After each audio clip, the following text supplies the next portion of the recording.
Let's go to sports talk tayo mga idol.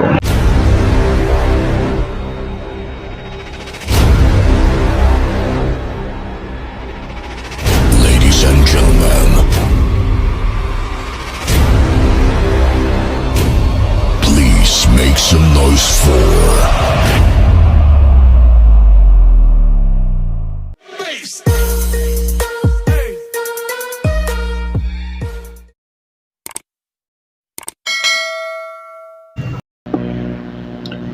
Hello mga idol, naganap na po ang laban Casimero Ugoni kanina ay sa hindi inaasahan pangyayari ay yun nga po, draw po ang kinalabasan ng laban. Nagdrama na naman si Guni, gawa po ng hindi naman ganun kalakas o kalaki ang sugat niya, pero dahil nga sa round 4 pa lang ay na headbutt na, ay pinatigil na referee. Sa akin ay hindi baling hiningal siya dahil sinubukan naman talaga niyang patumbayin sa round 1, nagkataon lang talaga na malakas. Yan po mga idol ang nangyari hanggang round 4 na headbutt.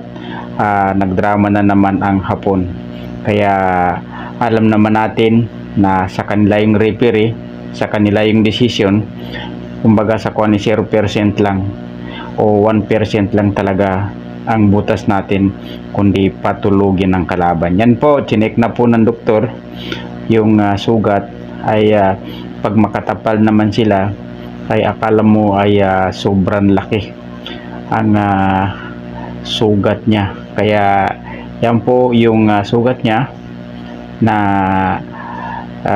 yung kay Pacquiao nga halos ilan inches na, pero hindi pa rin pinatigil na referee. Kaya pasensya na kayo mga idol.